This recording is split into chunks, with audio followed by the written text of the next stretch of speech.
नमस्कार. एक घाव दोन तुकडे करायची वेळ आलेली असते. आता देविकाला खूपच चीड आलेली असते, पण सत्य आणि मीराने मात्र तिच्या चांगल्याच नांग्या ठेचलेल्या असतात. देविकाची जी जास्त शहाणपणा करण्याची सवय असते ना, तीच सत्याने चांगली जिरवलेली असते.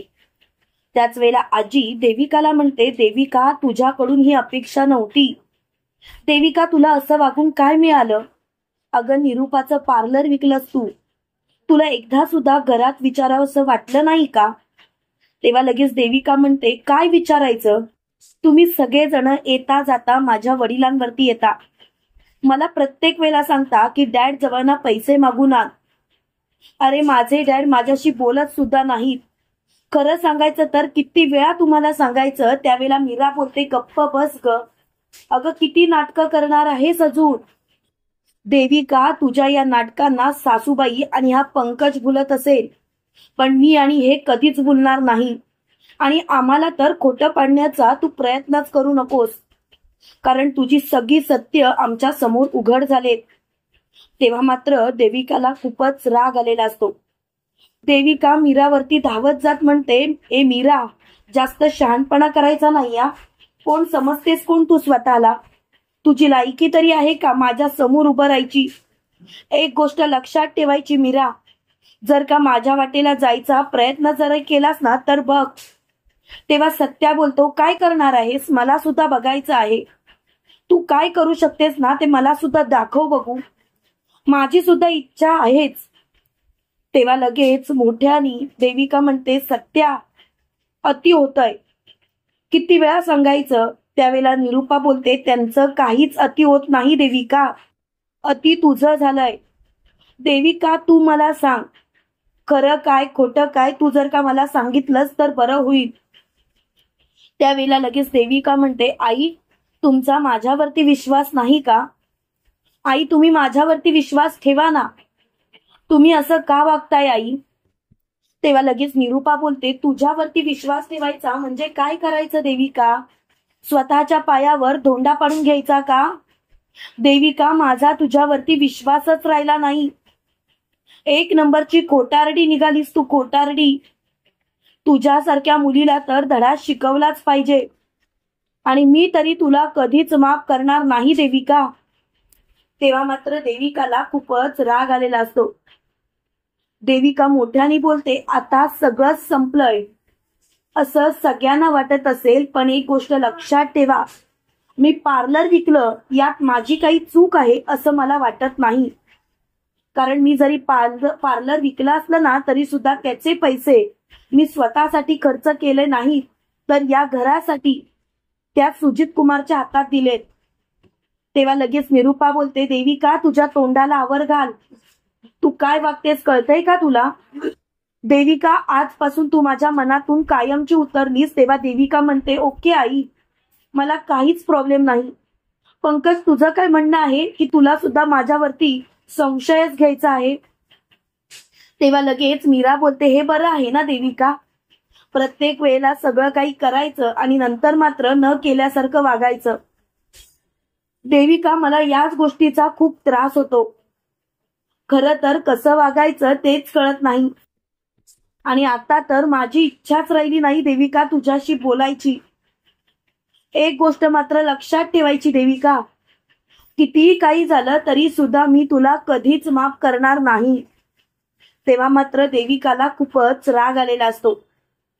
त्यावेळेला लगेच सुधाकरराव निरूपाला बोलतात, निरूपा, प्रत्येक वेळेला तू या मुलीला पाठीशी घातलंस, या मुलीच्या पाठीशी खंबीरपणे उभी राहिलीस, आणि बघितलंस या मुलीने कसा तुझ्याच पाठीत खंजीर खुपसला.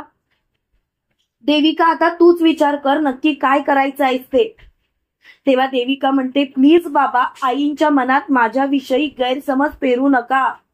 असं का करताय तुम्ही? तेव्हा लगेच निरूपा बोलते, देविका, गप्प बस, नाहीतर उलट्या हाताची सनसनीत कानाखाली देईन तुझ्या. तुझी हिंमतच कशी होते ग हे सर्व बोलायची? आणि कोण समजतेस कोण तू स्वतःला?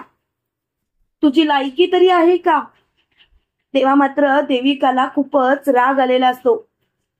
देविका मोठ्याने बोलते, आता सगळं संपलंय. पण मला आता एकच गोष्ट पटले, ती म्हणजे कितीही काही झालं तरी सुद्धा मी आता कोणालाही माफ करणार नाही. तुम्ही सर्वजण जरा माझा विचार करा. माझं काय चुकलंय असं तुम्हाला वाटतं? तेव्हा मात्र देविकाला खूपच राग आलेला असतो. देविका खूप चिडचिड करत असते आणि शेवटी मोठ्याने बोलते, संपलंय ना सर्व, मग सगळं काही विसरून जा. मला या विषयावर वाद घालायचा नाही आणि हा विषय मला आता वाढवायचाच नाही आहे. तेव्हा लगेच निरुपा बोलते, देविका, सत्य आणि मीरावरती तू चिडतेस, पण त्या दोघांचं काय चुकलंय ग? ती दोघं तर काही चुकीचं बोलत नाही. येता जाता मी त्यांना टोमणे मारत असते, त्यांचा अपमान करत असते, त्यांना घालून काढून बोलत असते आणि तू मात्र स्वतःच तेच खरं करतेस. अगं कधीतरी सुधार, कधीतरी. तेव्हा लगेच निरुपा बोलते, नाही, एक गोष्ट मात्र मला कळून चुकली देविका, तू सुधारूच शकत नाहीस. येता जाता तुझी बाजू घेते ना, तेच चुकतं. पण निरुपा, मी मात्र तुला कधीच आता शिक्षा देणार म्हणजे देणारच. त्यावेळेला लगेच देविका म्हणते, आई अहो काय बोलताय तुम्ही? तेव्हा लगेच निरुपा बोलते, मलाच कळत नाहीये मी काय बोलते ते. खरं सांगायचं तर देविका, तुझ्यासारख्या मुलीने माझ्या पाठीत खंजीर खुपसला आणि मला ते कळालं सुद्धा नाही. येता जाता या मुलीचा अपमान करण्यापेक्षा जर का तुलाच धारेवर धरलं असतं तर आज माझ्यावरती ही वेळ आली नसती. तेव्हा मात्र निरुपाला खूपच राग आलेला असतो. तेव्हा आजी बोलते, निरुपा कळलं, मीरा म्हणजे लाख मोलाची आहे आणि ही देविकाचा तर विचारच करायला नको. देविका एक नंबर खोटारडी मुलगी आहे, खोटारडी. हिच्यासारख्या मुलीवरती माझा कधीच विश्वास नाही. आणि देविका, तू तर माझ्या मनातूनच उतरलेस. यापुढे तुझा आणि माझा संबंधच संपला देविका. तेव्हा मात्र देविकाला खूपच राग आलेला असतो. देविका खूपच चिडचिड करत असते. त्यावेळेला पंकज बोलतो, चिडचिड करून काही होणार नाही. तुझं सत्य तर सर्वांसमोर आलेलंच आहे आणि आता मात्र तुला कोणीच माफ करणार नाही. देविका, आता सगळं काही संपल्याच जमा आहे आणि त्याचसाठी मी तुला सांगते, शेवटचं सांगते, आणि तू आता आमच्या वाटेला नाही गेलीस तर बरं होईल. तेव्हा मात्र देविकाला खूपच राग आलेला असतो. देविका खूपच चिडलेली असते. त्याच वेळेला लगेच मोठ्यानी देविका बोलते, आता पुरे, आता हा विषय संपवा. मला या विषयावर वाद घालायचा नाही आणि हा विषय इथल्या इथे संपला तर बरं होईल. तुम्हाला काय वाटतं मित्रांनो, खरोखर देविका स्वतःला सिद्ध करू शकेल का आणि निरुपा देविकाला माफ करेल की कायमचं घराबाहेर काढेल? कमेंट करून नक्की कळवा आणि असेच मालिकेंचे नवनवीन अपडेट पाहण्यासाठी व्हिडिओला लाईक आणि चॅनलला सबस्क्राईब करायला विसरू नका. थँक्यू.